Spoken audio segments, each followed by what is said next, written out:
El Señor es mi luz y mi salvación. ¿A quién temeré? El Señor es el baluarte de mi vida.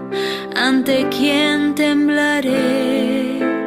Contemplaré la bondad del Señor en la tierra de los vivientes. Una sola cosa he pedido al Señor, y eso es lo que quiero: vivir en la casa del Señor todos los días de mi vida, para gozar de la dulzura del Señor y contemplar su templo. Contemplaré la bondad del Señor en la tierra de los vivientes. Escucha, Señor, yo te invoco en alta voz. Apiádate de mí, respóndeme. Mi corazón sabe que dijiste: busquen mi rostro. Contemplaré la bondad del Señor en la tierra de los vivientes. Contemplaré la bondad del Señor en la tierra de los vivientes.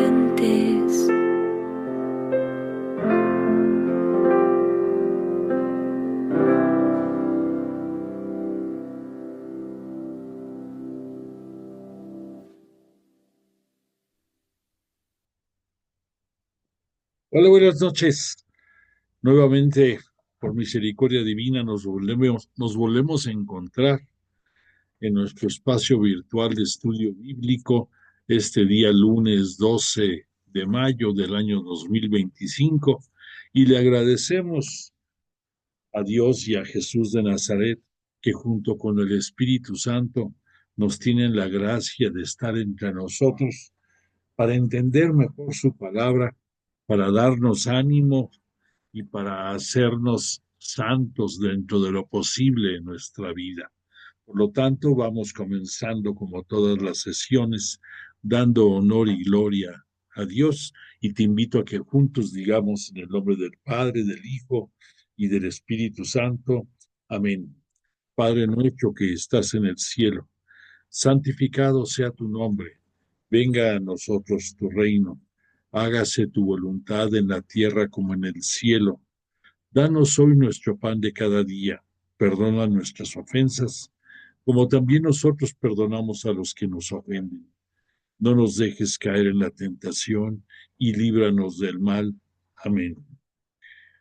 Vamos a rezar un Ave María y ahorita te voy a decir el por qué. Dios te salve María, llena eres de gracia, el Señor es contigo. Bendita eres entre todas las mujeres, y bendito sea el fruto de tu vientre, Jesús. Santa María, Madre de Dios, ruega por nosotros pecadores, ahora y en la hora de nuestra muerte. Amén.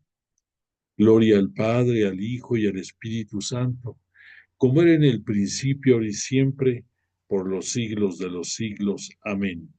E invocamos al Espíritu Santo y decimos: oh Espíritu Santo, don de Dios y fuerza de lo alto, fuente de agua brotante de vida eterna, desciende y mora en nuestros corazones. Haznos verdaderos adoradores del Padre, condúcenos a la plenitud de la verdad y transfórmanos en testigos de Jesús para llevar su nombre hasta los confines de la tierra. Amén. Bueno, nuestra intención particular de esta noche continúa siendo el pedir por por el desempeño de León XIV, nuestro Papa, en su ministerio conferido por Jesús y a través del Espíritu Santo manifestado. En esta ocasión volvimos a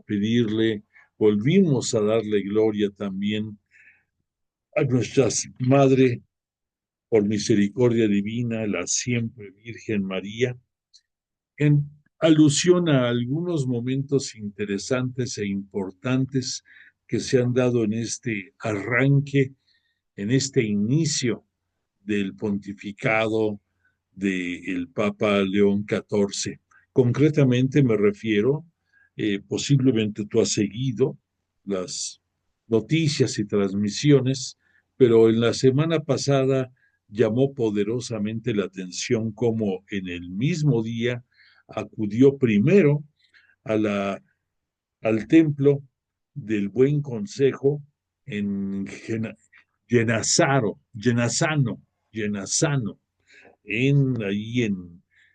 no está en el Vaticano, pero sí en Roma, y ahí llamó poderosamente la atención el que está una, un cuadro bellísimo que data más o menos del año 500 y pico de nuestra era, en que está la Virgen del Buen Consejo. Esta Virgen es una imagen, una advocación mariana que es muy venerada dentro de la orden agustina, y entonces el Papa León XIV, como buen agustino y como prior, como superior que fue de esta orden, y concretamente fue superior de la Orden del Buen Consejo en los Estados Unidos, y entonces se identificó mucho con esta imagen y pues no quiso el, el hacer su primer visita a este templo, al templo de ahí en el Vaticano, y venerar esta imagen hermosa y poderosa. Posteriormente, ese mismo día, se desplazó a la Basílica de Santa María la Mayor, una de las 4 basílicas vaticanas en la ciudad de Roma, y allí, además de hacer una visita a la tumba del Papa Francisco, también fue a poner en manos de la venerable imagen de Salus Populi Romana eh, su pontificado. Para que te des una idea, Salus Populi Romano lo pudiéramos traducir como protectora del pueblo romano. Y en el caso de la Virgen del Buen Consejo, un dato curioso es que el Papa Pío IX incluyó dentro de las letanías lauretanas en el Rosario esta, este nombramiento, y entonces ahí se reza dentro de la letanía por la Virgen del Buen Consejo. Bueno, pues todavía para cerrar estos eventos, el día de ayer nos dio la grata sorpresa el Papa que, como su primer domingo, en el cual a las 12 del día salió al balcón central de la Basílica de San Pedro, el lugar en donde los papas pronuncian en temporada regular el Ángelus y en temporada pascual, como es ahorita, el Regina Cheli. Pero llamó mucho la atención que, a diferencia de cualquiera que pensara que los coros del Vaticano iban a entonar el Regina Cheli, lo entonó el Papa, él lo cantó delante de toda la multitud, lo cual pues nos cayó de sorpresa, para ser honestos, pero nos dio una muestra fehaciente de su cercanía y su humildad, no solamente ante Jesús, del cual es su vicario de Cristo en este mundo, sino también de la Santísima Virgen María, fiel custodia de la Iglesia de Jesús, y por misericordia de Él, Madre nuestra y Madre del propio Jesucristo nuestro Señor. Pues entonces, por todo esto, quisimos comenzar esta noche nuestra, nuestra alabanza tanto a Jesús de Nazaret, a Dios Padre, como a la propia Virgen María y, por supuesto, a la Santísima Trinidad. Y ya un último comentario que te quiero hacer acerca del bello canto sálmico de esta noche, que corresponde al Salmo número 27 de la nomenclatura hebrea, y su título es Junto a Dios no hay temor, y en este canto lo pudimos constatar, pero te lo quise poner además por dos detalles. Uno es que dentro de este bello salmo, para ser concretos en el versículo 7, que no lo entonan en el canto, pero aparece en el texto original, está inspirado en el Apocalipsis. Concretamente, me voy a permitir leerte lo que dice el versículo 7 de este salmo. Dice, me dará cobijo en su cabaña el día de la desgracia, me ocultará en lo oculto de su tienda, me encumbrará en una roca. Traducido un poco a palabras más coloquiales, te diría que tanto cabaña como tienda es una representación del templo de Jerusalén, el templo que aun cuando el rey David, que fue el que hizo la letra de este salmo, él todavía no conocía porque no se había construido el templo de Jerusalén, pero sí lo citaba en su temática de este salmo. Y otro detalle más curioso, que lo vamos a ver en el desarrollo de la clase de hoy, es que ahí sí se cita en el cántico una palabra muy especial, los vivientes. Y esta noche en nuestra clase vamos a estar viendo algunos textos en que aparece esa expresión, los vivientes, y también corresponde al Apocalipsis. Entonces, por estas curiosidades, quisimos incorporarlo a nuestro salmo de apertura de clase de esta noche.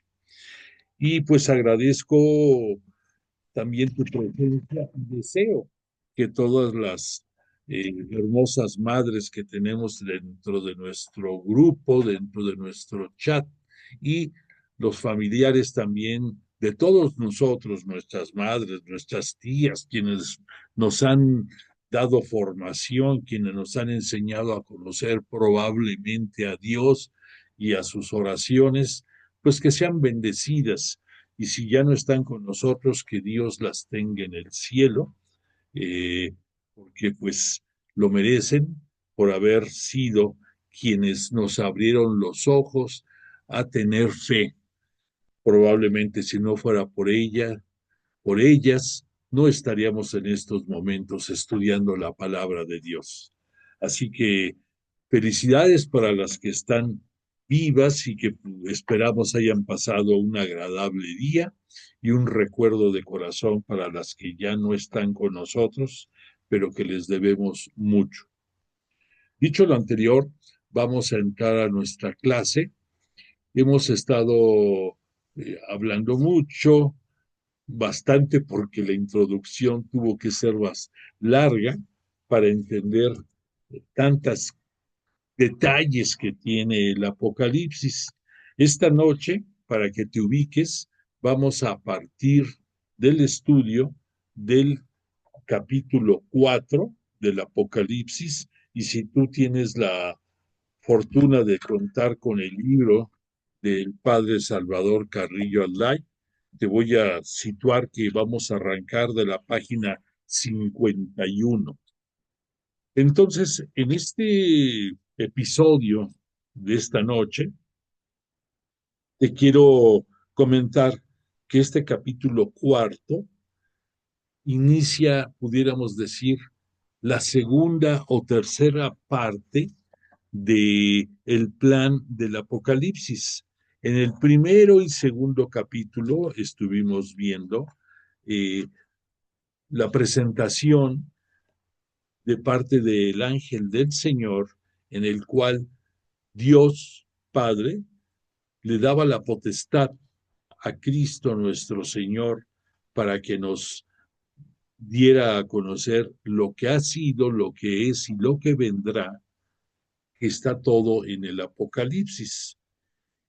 Y después, en el capítulo segundo, estuvimos adentrándonos en lo que es la realidad de las 7 diferentes iglesias seleccionadas por Juan en su visión para ubicarnos en las características de otras tantas comunidades cristianas católicas diseminadas en el área asiática del Imperio Romano de aquellos tiempos.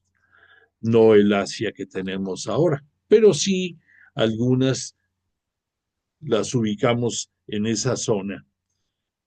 Posteriormente, en el capítulo tercero, vimos una introducción a lo que es ya la presentación de el Hijo de Dios, de Jesús, y a partir de esa presentación estamos entrando a una descripción del lugar en donde se encuentra el trono de Dios y donde se encuentra también el cordero degollado delante de Dios, no delante porque tenga una potestad superior, sino porque Dios Padre le está confiriendo a Jesús, al Cordero Pascual degollado, la potestad de que sea Él quien juzgue. Y por eso me atrevo a decir delante de Dios Padre, porque nos están presentando el cuadro en que el juzgador, que en este caso es Jesús, está siendo presentado en el gran salón del cielo al cual el espíritu de Juan fue arrebatado esa tarde del día del Señor, esa tarde del día domingo, y está contemplando en toda su majestad, en toda su grandeza, el lugar en donde mora ese anciano de cabellos blancos, de túnica blanca, que está sentado en el trono, ese trono luminoso que tiene un arco iris todavía dándole más realce y que nos trae a colación la, el signo sensible que Dios Padre ofreció a este Noé cuando fue el episodio del arca de la alianza, de esa arca que le pidió, perdóname, no de la alianza, el arca de Noé, el arca de la alianza es otra cosa, discúlpame, se me cruzan los cables. Entonces, el arca de Noé, recordemos que después de ese diluvio con el que acabó prácticamente con la población y que le dolió mucho a Dios Padre el acabar, porque imagínate para Dios, que es todo amor y todo misericordia, llegar al punto de ver que no había solución para la corrupción, para de todas las bajezas y toda la inmoralidad y toda la falta de fe que había en el mundo. Al decir mundo, hablamos del mundo geográfico dominado por el pecado. Y al decir fe, recordemos que todavía no existía ni siquiera el pueblo hebreo, mas sin embargo había una ley natural en la cual cualquier persona en este mundo sabe lo que es bueno y lo que es malo en su conciencia. Y había llegado a tal punto este deterioro que Dios Padre juzgó prudente el terminar con su creación del género humano, no de la tierra, no de la naturaleza, y pues nos da una prueba contundente de que Él siendo toda omnisciencia. Al decir omnisciencia, te recuerdo que el término significa toda sabiduría. Haya él dentro de su sabiduría, su voluntad no podría equivocarse y decide terminar con la creación y dar oportunidad a través de Noé de que se repueble otra vez el mundo, ya que venga una nueva generación, eh, pues ya en otros tiempos. Poco tiempo, aquí en aprovechando esta ilustración que tenemos, vemos que de esa historia, de esa prehistoria, cuando sucedió el episodio del arca de Noé, a cuando va a aparecer Moisés, va a haber un buen tramo de tiempo, pero que la fe y el inicio del judaísmo vino con Abraham, porque él es el padre de la fe. Entonces, pues ahí fue cuando se empezó a,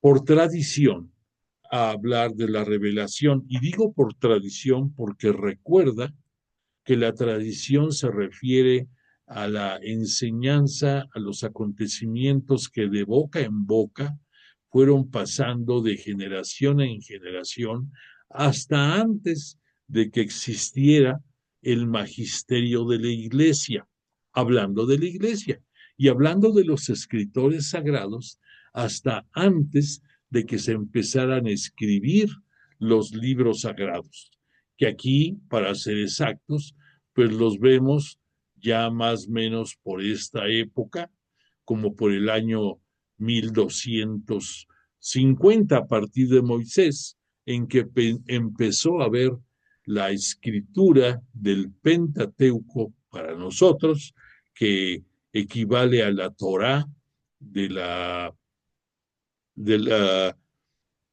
de la Biblia judía, equivale a su ley, a su Torá, y equivale a lo que nosotros conocemos como los primeros 5 libros de nuestra Sagrada Escritura o Pentateuco, esos 5 libros. Bueno, ya nos situamos, ya vemos en dónde andamos y vamos a entrar al capítulo 4 de del Apocalipsis. Y voy a leerte en algunos momentos directamente de la Biblia, pero quiero aprovechar la clara descripción que el padre Carrillo Alday nos hace y vamos a mezclar ambas, pero eso no quiere decir que el libro del padre esté sobre la Biblia, siempre estamos haciendo hincapié en esto, primero la Biblia, primero la escritura sagrada, pero aquí para ganar tiempo vamos a irnos sobre las reflexiones que el padre hizo de este capítulo 4 y sucesivos. En este capítulo 4 nos presenta la Sagrada Escritura la visión de la majestad de Dios. En pocas palabras, nos los va a presentar en 5 puntos. El primero, el cielo abierto. Segundo, uno sentado en el trono. El punto 3, 24 ancianos. El punto 4, los 7 espíritus de Dios. Y el punto 5, los 4 vivientes. Ahorita que te cito los 4 vivientes, no sé si te tengas todavía fresco en el cántico sobre el Salmo 27, esa palabra de los vivientes se pronunció por 2 o 3 momentos, los 4 vivientes. Entonces, tanto en el canto como en el versículo 7 están soportados en el Apocalipsis. Ahora, ya refiriéndonos al cielo abierto, quiero decirte que después de que Juan, el autor sagrado del Apocalipsis, nos hizo la narrativa de la situación actual, de aquellos momentos, de las 7 comunidades de cristianas católicas santas y apostólicas, nos adentra en que él fue robado, en pocas palabras, secuestrado, él fue llevado en espíritu, hago la aclaración, nos lo cita muy claramente, en espíritu al cielo. Y por esa razón vemos que aquí ese apartado de el cielo abierto es una pequeña prueba que a través del escritor sagrado Juan, Cristo nos está brindando de conocer.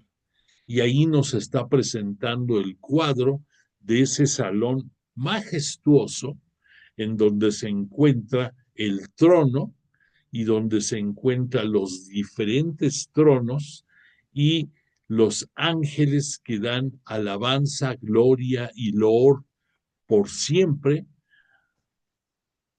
a Dios Padre y a la Santísima Trinidad. Por esa razón, entre otras, es por lo que decimos que el Apocalipsis es un cántico de la esperanza cristiana por el triunfo de la iglesia perseguida. O sea que una cosa trae otra. El dolor y la persecución, la muerte que trajo esas persecuciones romanas sobre la iglesia naciente, tuvo que tener un fin glorioso. Como dijo el Papa León XIV en días pasados, el mal no puede prevalecer sobre el bien. Es absurdo. Nos los vino a enseñar el unigénito de Dios Padre, Jesús de Nazaret, al enseñarnos toda la palabra de Dios y cómo vivir el reino de Dios desde este mundo. O sea, el mal no puede prevalecer sobre el bien. Pero esta es una prueba contundente de que en ese espacio que el escritor sagrado ve, va a darse cuenta de lo que va a suceder. Ya, repito, con la narrativa de las comunidades cristianas, vimos lo que es en ese momento la comunidad. Pero aquí nos vamos a adentrar en lo que vendrá. Y ahí vamos a refrendar las tres características del Apocalipsis, lo que es, lo que fue y lo que vendrá. Entonces, vamos a ser testigos, tú, yo y el escritor sagrado esta noche, de lo que él vio. Y te lo podría yo resumir en una pequeña alegoría, en una pequeña reflexión. Vamos a ver a través de esto de lo que va a suceder el castigo a Satanás, que en este caso Satanás es la representación de Roma, el imperio perseguidor y la ciudad divina, según ellos. El imperio romano, los excesos de los emperadores y de los reyes vasallos, no solamente romanos, sino reyes de otras naciones que, por no llevarle la contraria al imperio romano, se alinearon y permitieron que se dieran esas persecuciones. Ahí estamos hablando de muchos reyes y por eso aquí lo citan. Vamos a contemplar el castigo a Satanás, que es el imperio romano en este caso, a los emperadores vasallos y reyes vasallos, perseguidores todos ellos de la iglesia de Cristo. Y todos ellos están simbolizados en el dragón, en las dos bestias, en las 7 cabezas y los 10 cuernos. Te voy a hacer una pequeña ampliación de este concepto. Al decir el dragón, vamos a ver, no ahorita, pero en el desarrollo del Apocalipsis, en su momento, que en la antigüedad, en las civilizaciones orientales, estamos hablando probablemente desde los tiempos de Babilonia, desde los tiempos mesopotámicos, todo eso, había dentro de las costumbres orientales el pensar en el mar como el lugar diabólico, el lugar satánico, el lugar que únicamente podía ofrecer desgracia, el lugar en donde moraba el dragón, ese dragón que es el animal que va a ser la representación de Satanás más adelante, en otro capítulo del Apocalipsis, pero que simboliza en una manera draconiana, pudiéramos decir, la representación del mal. No es casualidad por esto que en el Éxodo vemos que aprovecha el tentador la imagen de una serpiente para seducir y hacer caer en el pecado a Eva y ella hacer caer a este Adán. Claro, estamos hablando de una serpiente, pero que no deja de ser un animal simbolizado en todos los tiempos como un animal muy astuto, pero ya aquí magnificado, ya aquí presentado en una forma exacerbada, vamos a identificarlo por el dragón, ese animal mítico que vivía en el fondo de los océanos, al igual que ahí van a vivir las bestias, y al decir las bestias de las 7 cabezas y los 10 cuernos, esto significa, dentro del lenguaje apocalíptico, las 7 cabezas quiere decir que van a ser los 7 imperios que en determinado momento van a perseguir a la iglesia. Y por otra parte, al decir los 10 cuernos va a tener doble significado. El primero, al decir cuernos, es un simbolismo de una maldad superlativa. Es la representación de alguien maligno, de alguien detestable. Y por otra parte, va a ir ligada a muchos de los reyes y vasallos que se alinearon con el Imperio Romano para perseguir a la Iglesia Cristiana Católica. Por lo tanto, el escritor sagrado nos dice, una puerta estaba abierta en el cielo. Y por eso en la narración de este punto número 1 lo vamos a ver como un cielo abierto, porque el cielo, pues solamente esperamos llegar a él de acuerdo a nuestras decisiones, de acuerdo a nuestra voluntad y a nuestro comportamiento en este mundo, a llegar a esa vida eterna obtenida para nosotros a través de la resurrección de Jesús de Nazaret, de Cristo nuestro Mesías, sí Señor. Entonces, solamente llegaremos ahí hasta después de que vivamos nuestra Pascua terrenal, a partir de que dejemos nuestro cuerpo mortal, este mundo, y en espíritu lleguemos con cuerpo transformado y alma gloriosa al cielo conquistado. Pero aquí, a través de este espacio, en el Apocalipsis, en este momento, le permite Cristo a Juan que conozca, que se eche un taquito de ojo, pudiéramos decir, de la majestad que está viendo en este salón, ahí en el cielo.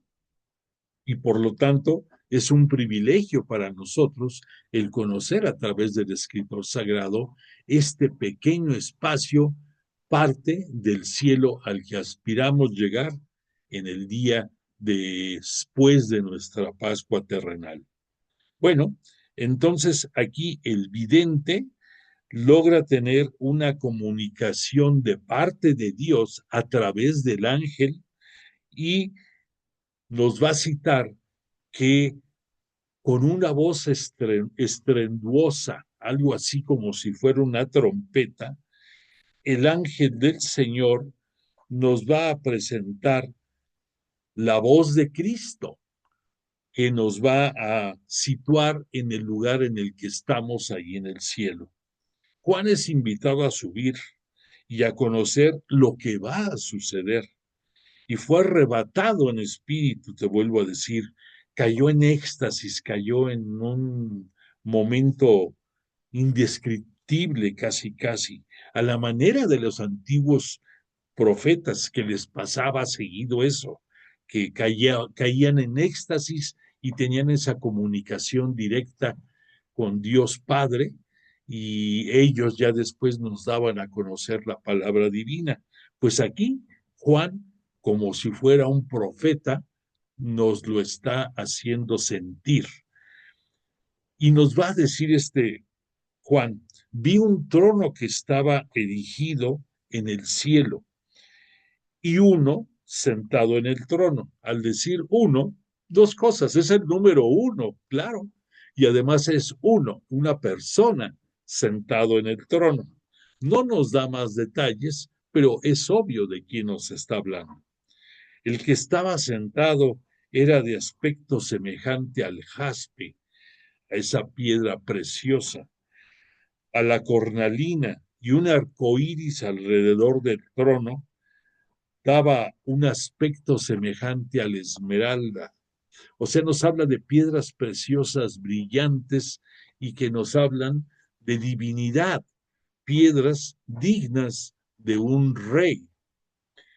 Dice después, vi 24 tronos alrededor del trono, y sentados en los tronos, 24 ancianos con vestiduras blancas y coronas de oro sobre sus cabezas. Te ubico, ya yendo conociendo poco a poco el simbolismo en el Apocalipsis, ya sabemos que una vestidura blanca tiene dos características. Primero, victoria. Por otro lado, es una vestimenta propia de los sumos sacerdotes. Por lo tanto, nos da a conocer aquí que las 24 tronos que está contemplando son otro número igual de sumos sacerdotes. Y tú vas a decir, ¿y eran los sumos sacerdotes que estaban en el Sanedrín? No precisamente, pero 24 eran las clases de la familia de Aarón y sus descendientes que pertenecían a la casta de los sumos sacerdotes. Por eso aquí podemos identificar estos 24 con un tanto igual de sumos sacerdotes. Pero aquí al decir que tenían sus cabezas coronadas de oro, significa que también merecen por su santidad el ser reconocidos como alguien superior a cualquier sumo sacerdote terrenal. Pero dice, del trono salen relámpagos y fragor y truenos.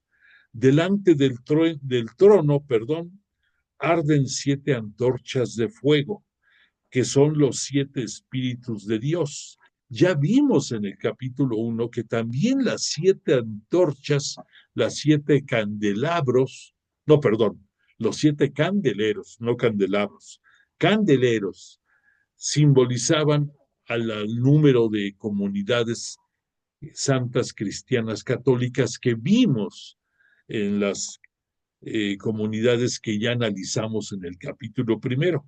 Pero aquí vuelve a traer el número 7 como número bíblico de la plenitud, el autor sagrado, y nos habla ahora de 7 espíritus de Dios. Estos 7 espíritus de Dios son los mismos dones que el Espíritu Santo nos va a otorgar a nosotros el día de nuestro bautismo. Pero en aquel tiempo, recordemos que primero no conocían al Espíritu Santo hasta que Jesús nos lo presenta, y entonces en la época más avanzada se hablaba de los espíritus de Dios, que por cierto, nada más los sacerdotes judíos nos citaban 6, pero ya con la presentación del Espíritu Santo, Jesús nos presenta los 7 que nosotros conocemos. Y continúa, delante del trono, como un mar transparente semejante al cristal, en medio del trono y en torno al trono, 4 vivientes llenos de ojos por delante y por detrás,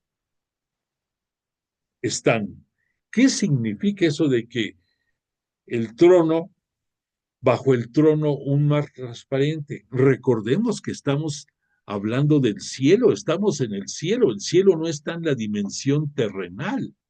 Por lo tanto, es correcto que a través de ese piso veamos como si fuera un mar la tierra, el lugar en el que actualmente estamos. Por otra parte, al decir los cuatro vivientes, nos trae a colación a que nos puede significar varias cosas. De acuerdo a la costumbre judía, lo consideraban como cuatro ángeles que manejaban los designios en los cuatro puntos cardinales del mundo. Para otros es la representación también de, del el mundo en su totalidad. Pero aquí al ponernos el autor que tenían estos vivientes llenos de ojos por delante y por detrás, nos está dando una peculiaridad. Al decir ojos por delante y por detrás, significa sabiduría, una forma de representar la sabiduría. Entonces nos está hablando de unos vivientes con una característica por arriba de la nuestra, tristes mortales.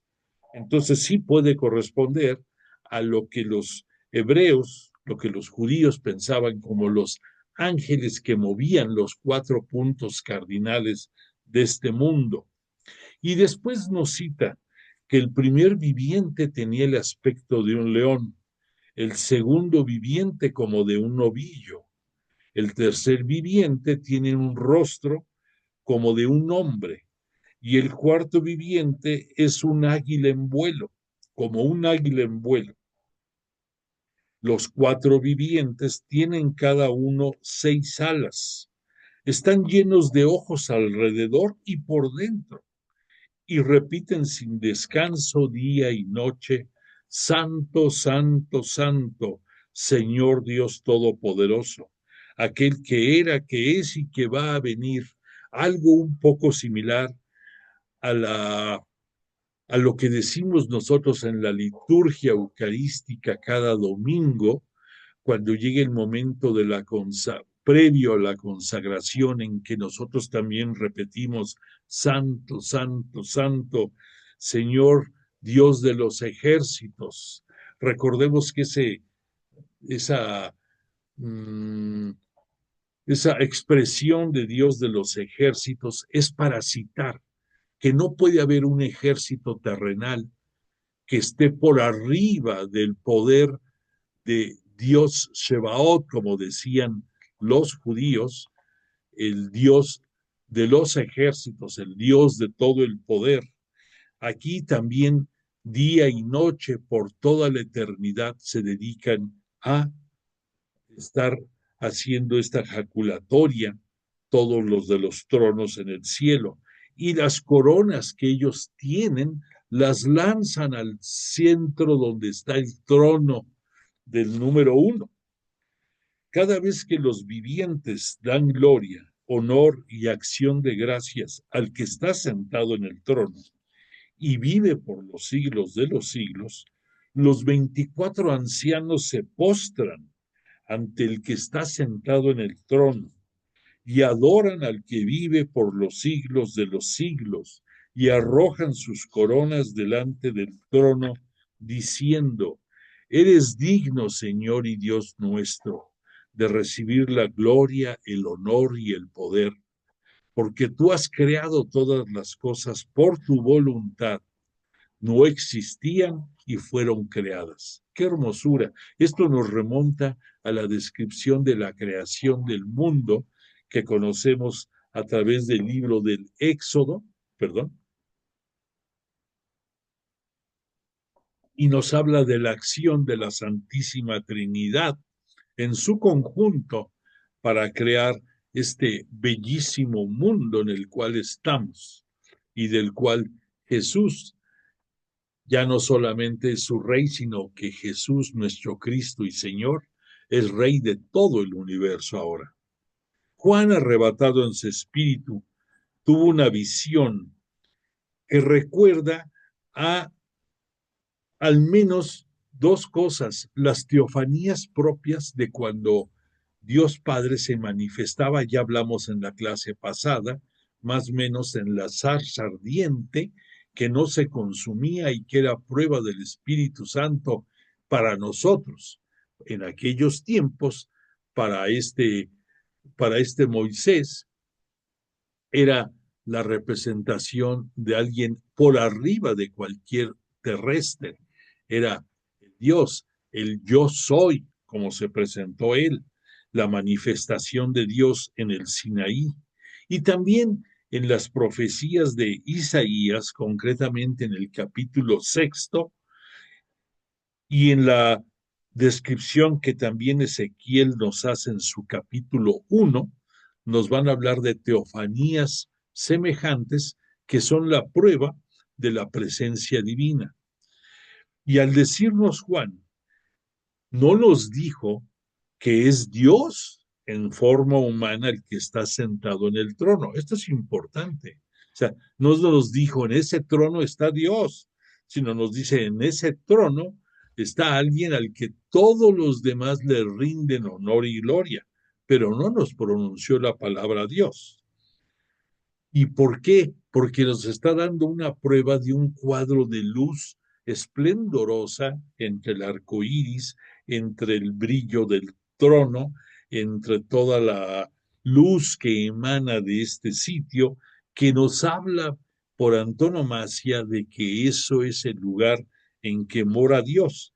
Pero además, Dios nos está teniendo a nosotros la presentación de su unigénito, la presentación de su Hijo, que Él es el que tiene ahora la potestad y el poder juzgador para todos nosotros que estamos en este mundo. Entonces es algo importante cómo Dios mismo, que nosotros sabemos, Dios Padre, está dándole en el cielo el lugar, el sitio que corresponde al heredero regio, al heredero real, que es Jesús de Nazaret, ya como Cristo y Señor glorificado.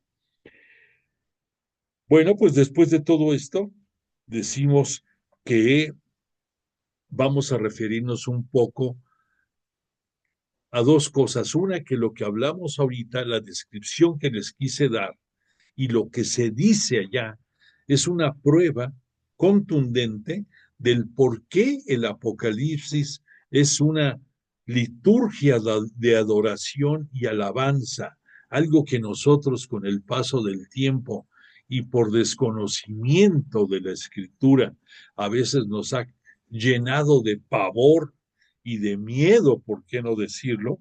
Vemos que es una liturgia de adoración y alabanza que estamos aprendiendo nosotros, que estamos disfrutando al conocerla.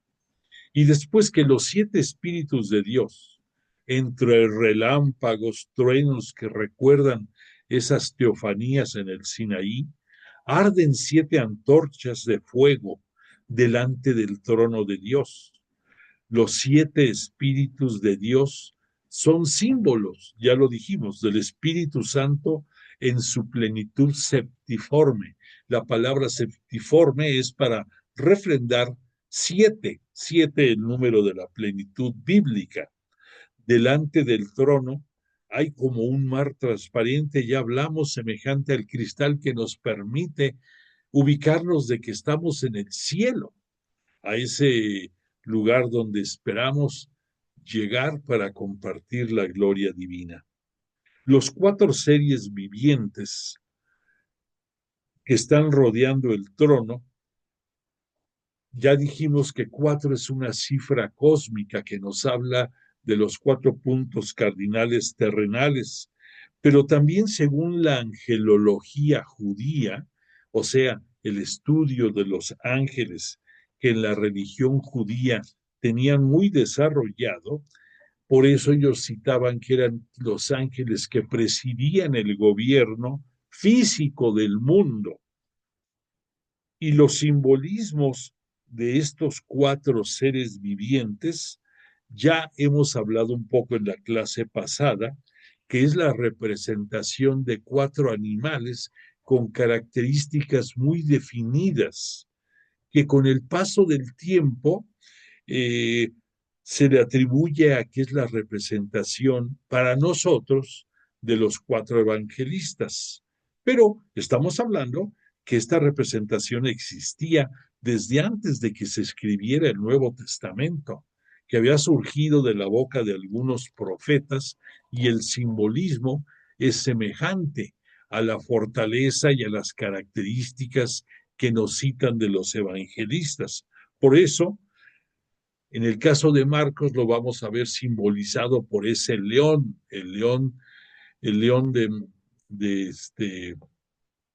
que es el animal, pudiéramos decir, más fuerte, pero también el más noble.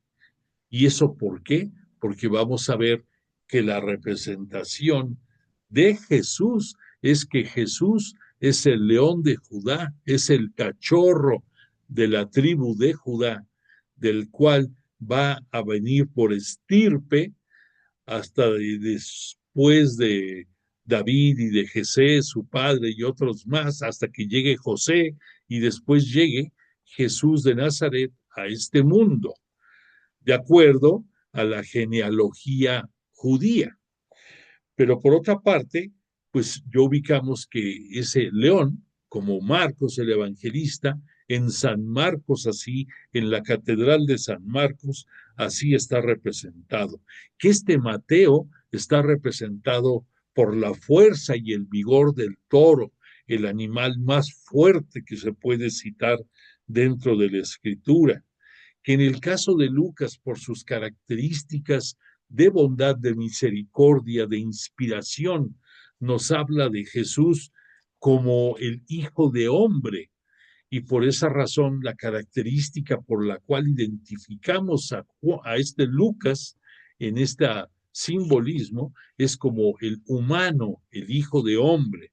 Y en el caso de Juan lo vemos representado en el águila, ese poderoso animal que alcanza alturas insospechadas como ningún otro animal en la tierra.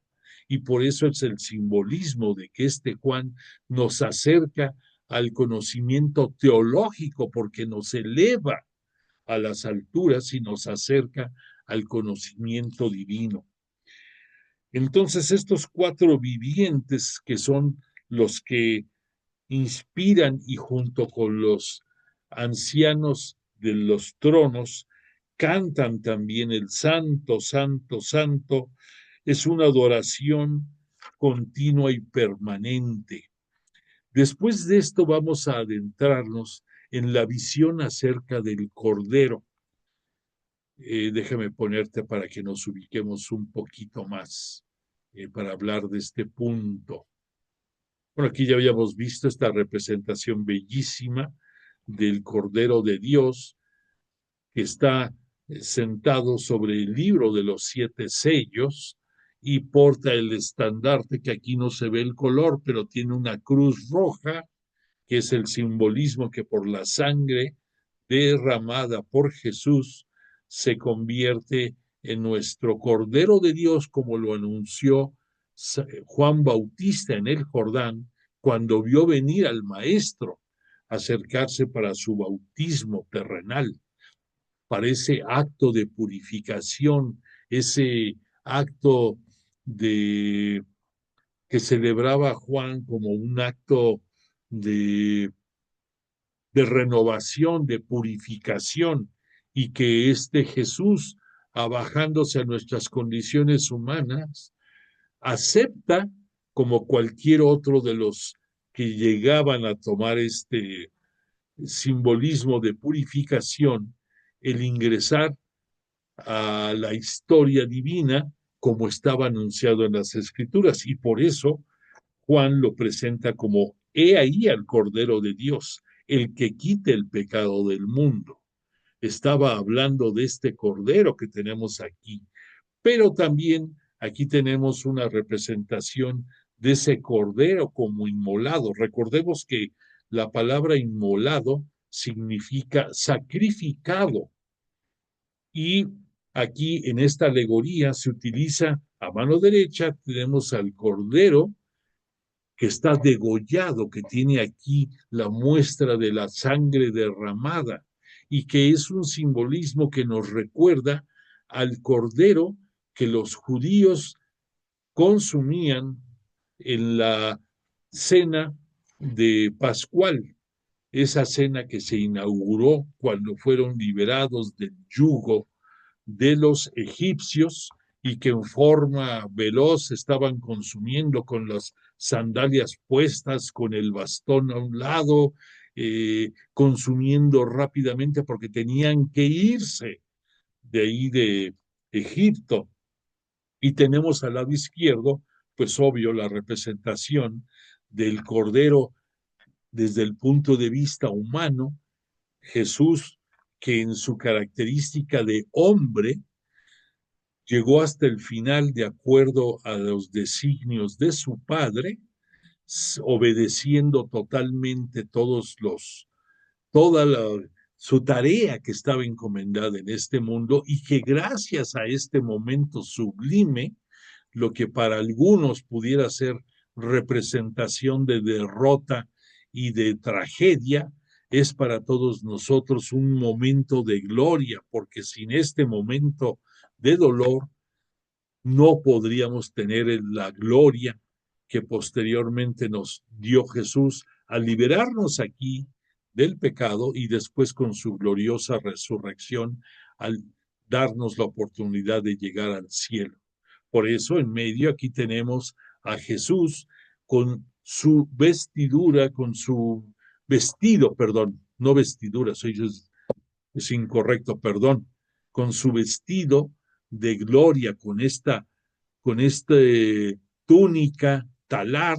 Al decir túnica talar, significa que le llega hasta el talón, que era la túnica que utilizaban los sumos sacerdotes y que por este motivo, así ya lo tenemos aquí presentado, al cordero inmolado humanamente que adquiere su divinidad, vuelve a adquirir su divinidad, a retomar su divinidad celeste y le agrega su divinidad terrestre que por haber cumplido hasta con todo lo que Dios Padre le pidió, entonces en el cielo goza de las dos divinidades y desde ahí nos acompaña a través del Espíritu Santo hasta el final de los tiempos.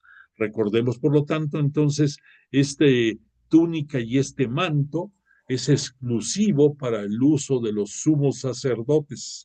Pero Jesús, siendo el Cordero inmolado y aún sin pertenecer a la descendencia de Aarón, que era de donde provenían los sumos sacerdotes, al igual que Melquisedec, que ya estudiamos en la epístola a los Hebreos, adquiere Jesús el ser su, su denominación de sumo y eterno sacerdote para la eternidad.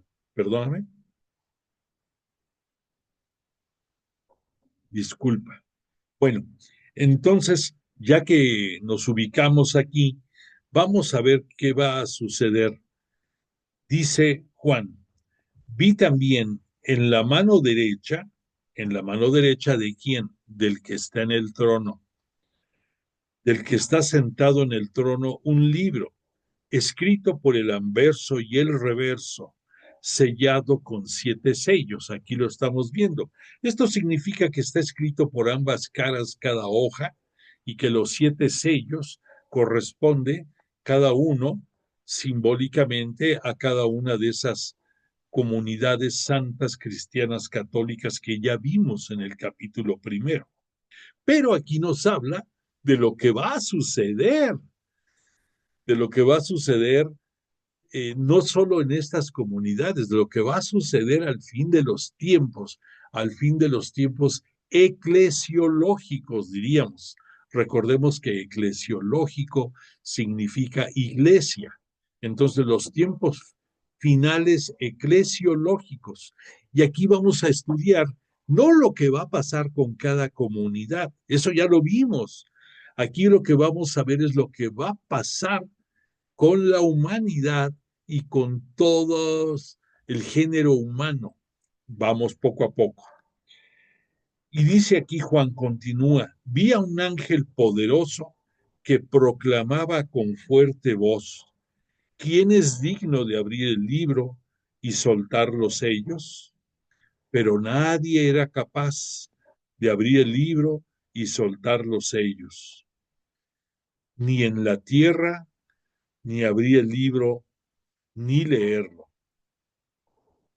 Y yo lloraba, perdóname, porque dice, no había nadie capaz ni en la tierra, ni en el cielo, ni en ningún lugar. O sea, en los mismos dos, pero no había nadie con la dignidad para poder abrir este libro y menos leerlo. Y Juan nos dice, y yo lloraba mucho porque no se había encontrado a nadie digno de abrir el libro ni de leerlo. Pero uno de los ancianos, de los 24 del trono, le dice, no llores, diciéndose a Juan, mira, ha triunfado el león de la tribu de Judá, el retoño de David. Él podrá abrir el libro y sus 7 sellos. Lo que decíamos, Jesús, que fue anunciado dentro de las profecías, entre otras, como el cachorro de la tribu de Judá, Él es el único digno de poder abrir este libro y de abrir cada uno de los 7 sellos. Dios tiene en su mano derecha un libro escrito por el anverso y el reverso. ¿Por qué en su mano derecha? Porque ya sabemos que en muchos momentos vamos a recordar que nos habla de la mano poderosa de Dios, es su mano derecha, es la mano que con el cual se imparte la justicia, es la mano con la cual Él decidió muchas cosas y es una representación de su dignidad, omnipotencia y omnipresencia en cualquier parte, además de su omnisciencia que nos habla de su divinidad y sabiduría. Entonces, esa mano derecha poderosa en donde sostiene este libro, allí están los decretos divinos, que son secretos de Dios, que nadie puede conocer. Por eso recordarás que Jesús, durante su ministerio público, nos hablaba que ni el día ni el momento de esto que estamos, de lo que vendrá, conocen ni siquiera Él, que es una decisión de Dios Padre. Y por otra parte, es lógico que esos sellos también es los decretos de Dios Padre que ni el mismo Jesús conoce, pero que Él es el único digno de abrirlos y darlo a conocer. Entonces, aquí esta es una prueba adicional de que el mal no puede vencer al bien, que a pesar de que no había nadie digno, hay uno, y ese es el cordero degollado, ese cordero que erguido como si estuviera de pie, es la representación del cordero de Dios que quita el pecado del mundo y que dio hasta la última gota de su sangre por ti y por mí. El león de Judá y el retoño de David son designaciones del Mesías anunciado en el Génesis, para que, si quieres ver, está en el capítulo 49, versículo 9. O si te quieres ir al libro de Isaías, en el capítulo 11, versículo 1. Pues bien, Cristo, el Mesías victorioso, tiene la capacidad y el poder de abrir y leer el libro de los designios divinos. Las menciones de Judá y de David sintetizan el origen humano de Jesús. Eso es importante. Estamos hablando del anuncio de Jesús en su divinidad humana, en su divinidad terrestre. La celeste ya la tenía desde siempre y la sigue teniendo ahora ambas. Ahora sí, como decimos, ambas dos a la par unísonos. El cordero de pie como degollado Dice Juan, entonces vi de pie en medio del trono y de los cuatro vivientes y de los ancianos un cordero como degollado. Tenía 7 cuernos y 7 ojos. O sea, ya que vemos, ya que nos estemos adentrando poco a poco en el simbolismo apocalíptico, 7 es plenitud. Al tener 7 cuernos nos habla de un poder a toda plenitud, y los 7 ojos, una omnisciencia, una sabiduría sin par, como nadie puede tener. Y además que estos son los 7 espíritus de Dios, que ahora los conocemos por el Espíritu Santo, enviados a toda la tierra. Y se acercó Jesús, el Cristo, el Cordero degollado, y tomó el libro de la mano derecha del que está sentado en el trono. De la mano derecha de Dios Padre, toma el libro el Cordero. Juan tiene una nueva visión. En medio de todo, trono, vivientes y anciano, ocupando el centro de la escena, está un cordero de pie, como degollado, con 7 cuernos y 7 ojos, los 7 espíritus de Dios enviados a toda la tierra. El Mesías victorioso, el león de Judá y retoño de David, es presentado ahora como el Cordero Pascual, como el Cordero Mesiánico de Isaías. Se trata de una síntesis del misterio pascual de Cristo. Estamos conociendo más y más advocaciones, pudiéramos decir, representaciones de la majestad y divinidad de Cristo. La representación de Cristo como Cordero es muy importante en el Apocalipsis. La palabra arnión, que arnión es una descripción en griego que equivale a cordero, y cordero, el cordero pascual, aparecerá en el Apocalipsis 29 veces, citándose eso, arnión. El vencedor de la muerte se reviste de las cualidades de cordero, manso, amable, humilde, puro. Es pues Cristo inmolado, resucitado y glorificado, que lleva los estigmas de su pasión claramente reflejados en su cuerpo.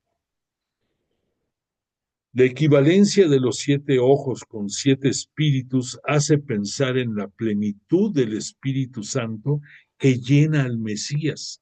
Recordemos que el Espíritu Santo siempre estuvo con Jesús de Nazaret en su misión terrenal, y que desde antes de la creación formaban parte de la Santísima Trinidad y lo siguen haciendo.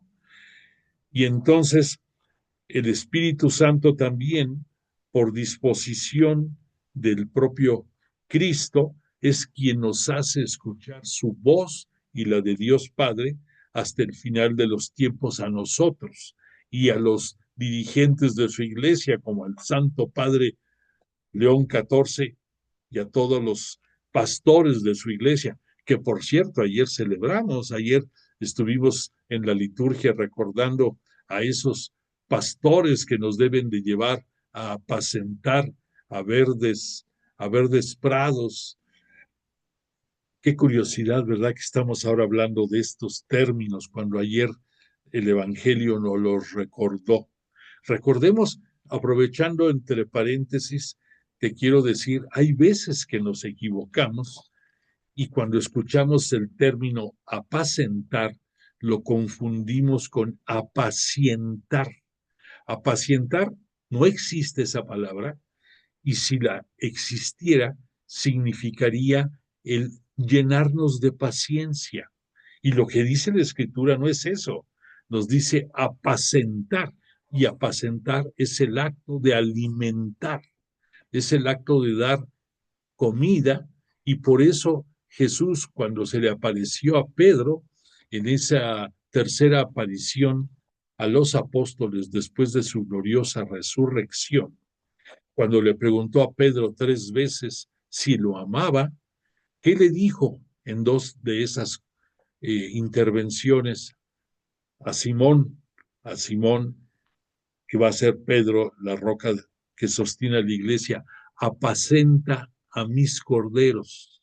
Y también dice después, apacenta a mis ovejas.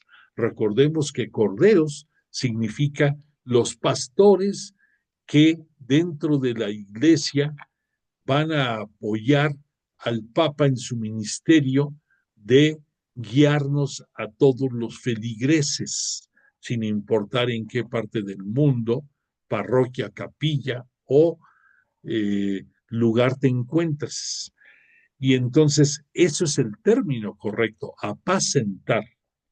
Por eso, aquí nos habla, ya retomando el tema otra vez, que Juan nos dice en su versículo 8, cántico nuevo, el Cordero inmolado y redentor. En cuanto lo tomó el libro, los 4 vivientes y los 24 ancianos se postraron delante del Cordero. Tenía cada uno una cítara y una copa de oro llena de perfumes, que son las oraciones de los santos, y cantan un cántico nuevo diciendo, eres digno de tomar el libro y abrir los sellos, porque fuiste degollado y compraste para Dios con tu sangre hombres de toda raza, lengua, pueblo y nación, y has hecho de ellas para nuestro Dios reyes y sacerdotes, y reinarán sobre la tierra. Me detengo aquí tantito porque esto es hermoso, ¿eh? Lo que dice, le dice a, eres digno de tomar el libro y abrir los sellos, porque fuiste degollado, y fuiste degollado por voluntad propia. Recordemos que nadie obligó a Jesús en entregar su vida. Fue él el que por decisión y voluntad de su Padre la da.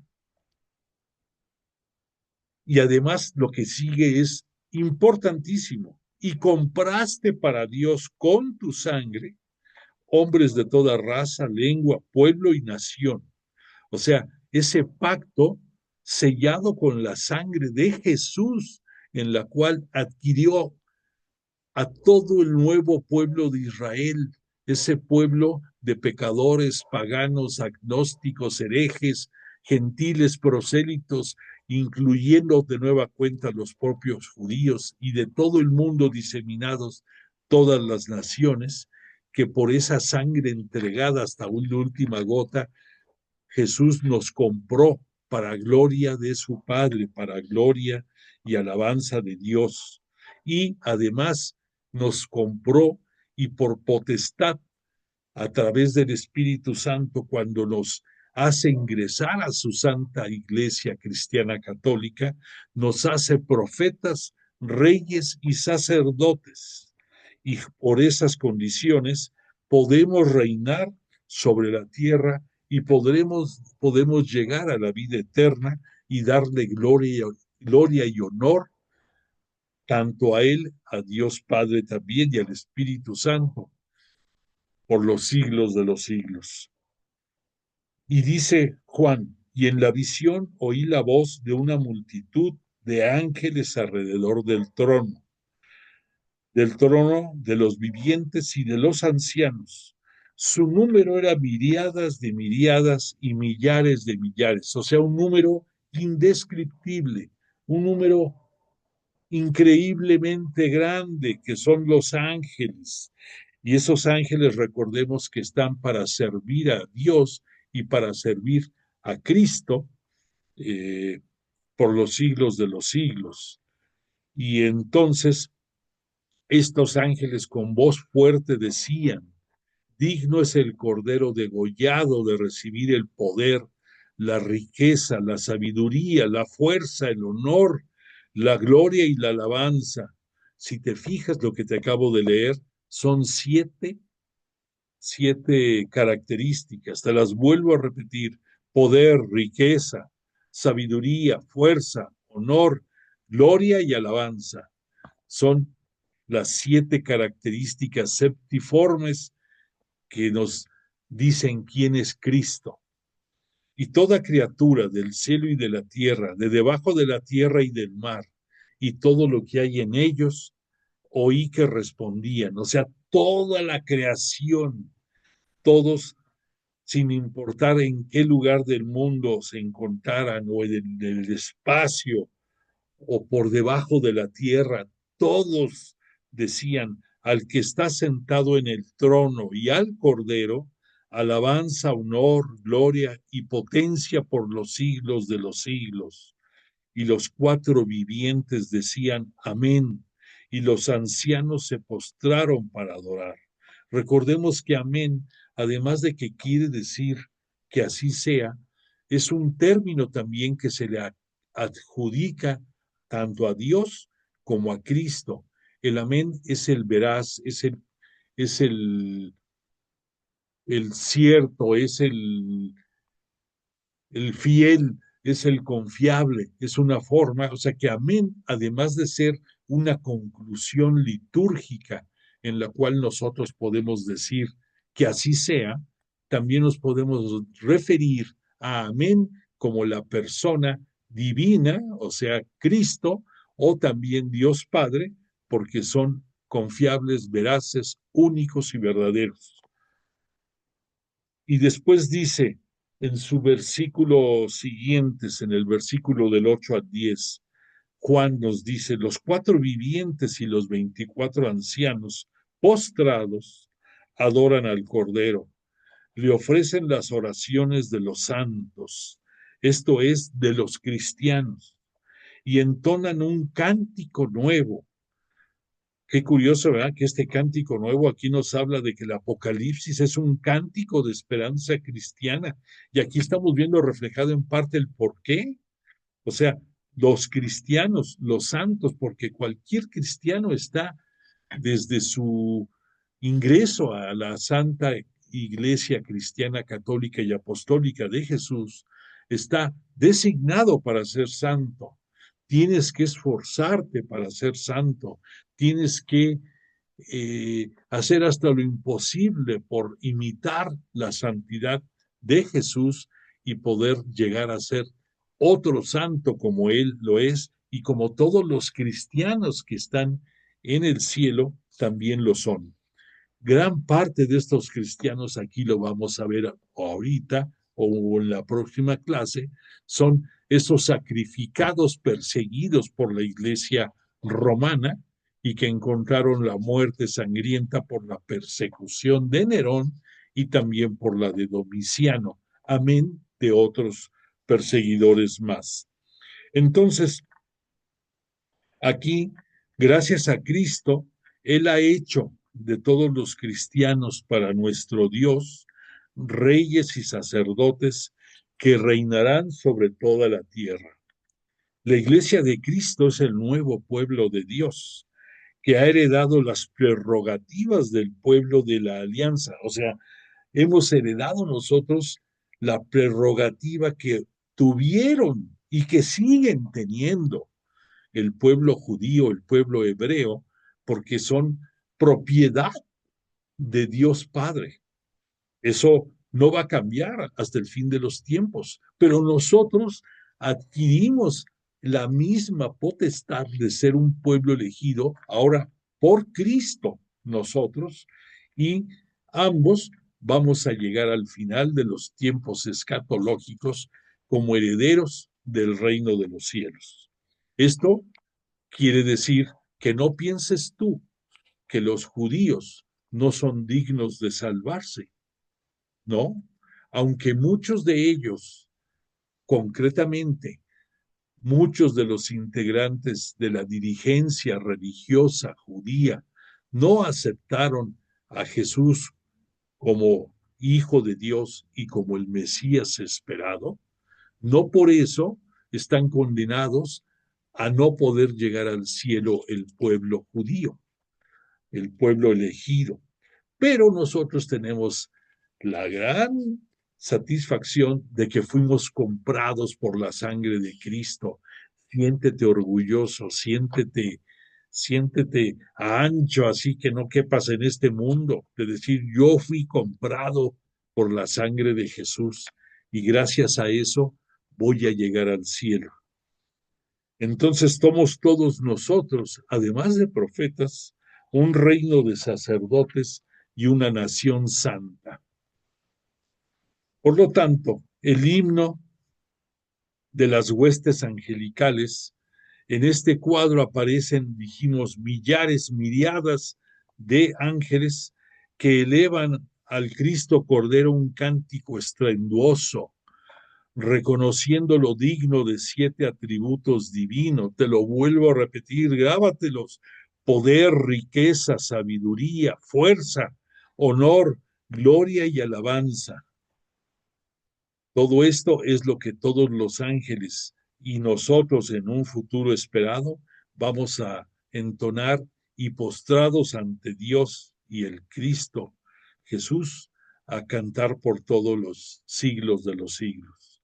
Por eso podemos decir que aquí nace un cántico de toda la creación, de esta creación del nuevo pueblo de Dios, del nuevo pueblo de Israel. La creación entera tributándole a Cristo alabanza, honor, gloria y poder por los siglos de los siglos. Cristo es reconocido como Dios. Los 4 vivientes y los 24 ancianos representantes de la humanidad responden al himno diciendo amén y postrados ante ellos en adoración perpetua. El mensaje perenne de esta sección que acabamos de ver está dotado por un lado de una invitación constante a que des constante alabanza a Dios Creador y a Jesús Cordero, Salvador del mundo, y por otro a la contemplación constante de la obra redentora de Cristo que nos constituye a ti, a mí, a todos en un reino de sacerdotes capaces de darle culto a Dios vivo. El Cordero comienza ahora los preliminares de la apertura del gran libro, que aquí nos lo cita Juan como el gran libro de la cólera de Dios, cuando el perseguidor del pueblo de Dios, el imperio romano, será aniquilado. Aquí sí cabe. Tú has escuchado mucho que hemos hablado en momentos de la ira de Dios. Recuerda que cuando se cita ese término de ira de Dios, no es que Él sea un iracundo, sino que se tiene el temor de pecar en contra de Él, por el temor a herirlo, y por eso se describe la ira de Dios. Pero aquí sí es válido de que nos expresemos con que el Cordero va a empezar los preliminares de la apertura del gran libro de la cólera de Dios, porque en ese libro, dentro de sus designios, vendrá el castigo de los perseguidores del pueblo de Dios, de ese imperio romano que viene, vamos a ir analizando, pero te lo digo desde ahorita, ese imperio romano, él es la bestia de 2 cabezas, él es el dragón, él es el 5.º imperio que va a perseguir a la iglesia de Dios. Él es el 5.º imperio que después del asirio, del babilonio, del persa, del griego y del ahora el romano, el griego, perdón, y ahora el romano, van a perseguir a los judíos. Pero aquí estamos hablando ya de la persecución de los cristianos, o sea, los que persiguieron tristemente a los seguidores de Cristo Jesús, a todos nuestros antecesores, y que ahora ellos, vamos a ver ya en nuestra próxima clase, cómo unidos a ese coro angelical y a ese coro de sumos sacerdotes y de los vivientes que están en el cielo, le dan gloria y honor a Cristo Jesús y a Dios Padre. Pero eso ya lo vamos a dejar para nuestra próxima clase. Pero espero que te hayas sentido embebido y atraído por lo que esta noche vimos. Le agradecemos mucho a Jesús de Nazaret y a su Espíritu Santo su compañía y el que nos estén ayudando a disfrutar el estudio de este libro del Apocalipsis. Y yo a ti te agradezco mucho el tiempo que me dedicaste y deseo para ti y tu familia una semana pródiga en realizaciones, alegría, salud y bienestar. Y te pido que des constancia de tu asistencia a esta clase y si Dios lo permite, tengamos el gusto de vernos el próximo lunes. Y esta noche nada más cerraremos la clase con el cántico de cierre de esta sesión. Gracias de tu presencia, que descanses.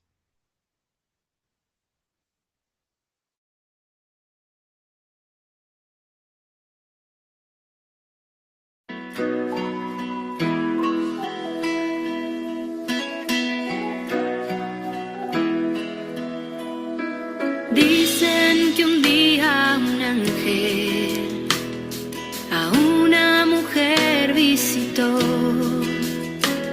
y trajo con él un mensaje de salvación. Dicen que un día un niño en un pesebre nació. Y aunque era el rey de los hombres, humilde creció. Y cuentan que en unas bodas un milagro ocurrió. Se quedaron sin vino, pero él les dio el mejor. Y a los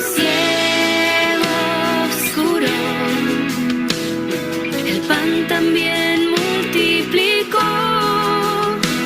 calmó las aguas en medio de tormentas y por mí se entregó. Aunque no lo pueda ver, aunque no lo pueda tocar, creo en su palabra y la promesa que regala vida eterna. Yo creo en un Dios que tanto me amó, que a su único Hijo al mundo envió por mi salvación.